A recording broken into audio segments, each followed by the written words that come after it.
जैसा उत्सव हो वैसे वस्त्र पहनो। अब कहीं विवाह हो और तुम पहन कर पहुंच जाओ मैले कुचैले फटे कपड़े, सम्मान मिलेगा? नहीं मिलेगा।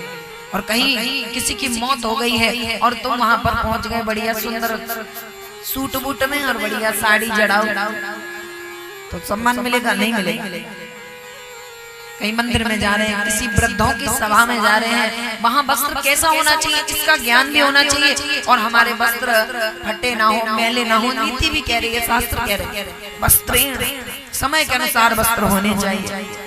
पहला कारण जो तुम्हें सम्मान दिलाएगा। दूसरा सुनो, वस्त्रेण बपुसा, बपू यानी सुंदरता। सुंदरता, अगर तुम सुंदर हो तो तुम्हें अपने आप ही सम्मान मिलेगा। ये सच है, सच है। यदि रूप सुंदर ना हुआ तो बोले गुण सुंदर होने चाहिए। गुणों की सुगंध ऐसी निकलती है मानो हवा में कोई इत्र छिड़क दिया हो। तुम्हारे गुणों की चर्चा इस मोहल्ले से उस मोहल्ले में पहुंच जाएगी कि फलाने फलाने की बहू बहुत अच्छी, एकदम संस्कार, प्रातः काल उठती है, पूरे काम करती है, लेकिन ऐसा नहीं करती है कि अपने पति को खिलाए ताती ताती और बोले सास ससुर को इतना मजबूर कर दिया कि वे बेटियों के घर जाके रह रहे हैं। ना भैया, यहाँ सुंदरता हो ना हो ये 4 दिन की है, खत्म हो जाएगी, लेकिन आपके गुण आपको बुढ़ापे तक सम्मान दिलाएंगे। ये बात ध्यान रखना। ये सुंदरता जा सकती है, इसका भरोसा नहीं है, थोड़े दिन की है, चली जाएगी, एक समय निश्चित है इसका। लेकिन गुणों की सुंदरता कभी नहीं जाती। आपका पूजा करना, आपका भजन करना, आपका दान करना, यज्ञ करना, तपस्या करना, कथा सुनना, सब व्यर्थ है यदि आपके घर में आपके सास ससुर दुखी हैं। कोई मतलब का नहीं। कितनी विडंबना की बात है। विचार करिए, एक माता अकेले 10-10 संतानों को पाल लिया करती थी, लेकिन 10 बेटे मिलकर के एक माता पिता को नहीं पाल पाते। और एक बात, एक बड़ा सुंदर उपन्यास है, बोले एक माता के 2 बेटे थे।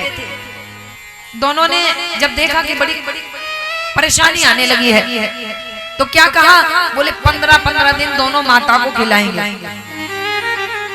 15 दिन छोटा खिलाए, 15 दिन बड़ा खिलाए।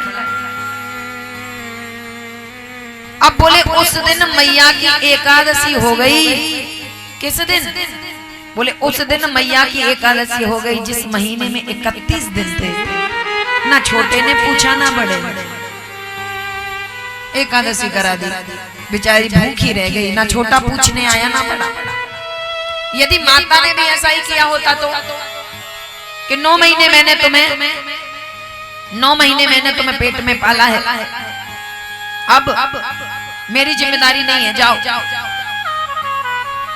अब तुम्हें छोटी वाली मेरी गोतनी पालेगी, हाँ, मैं नहीं पालूंगी। अब नहीं, माँ कभी नहीं कह सकती, मरते दम तक अपनी संतान की रक्षा के लिए जान तक दे देती, जान से खेल जाती।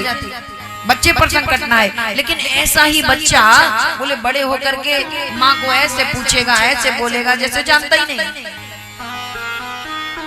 बहुत बुरी स्थिति आ रही है। एक बात ध्यान रखना, ये पृथ्वी गोल है, जो करोगे उसका ब्याज भी तुम्हें मिलेगा और उस कर्म का फल भी मिलेगा। तुम माता पिता के साथ जैसा व्यवहार कर रहे हो करो, लेकिन परिणाम कौन भुगतेगा? आप भुगतेंगे। उस समय आप चिल्लाएंगे, उस ऊपर वाले की लाठी तो पड़ती है और उसमें आवाज नहीं होती। हाँ, और बहुत अच्छी चोट मारता है, बहुत बढ़िया चोट मारता है जो एकदम गहराई से लगती है। फिर हम इस मंदिर उस मंदिर, ये धागा, ये टोना, ये टोटका कुछ काम नहीं करता, क्योंकि आपने माई की इज्जत नहीं की।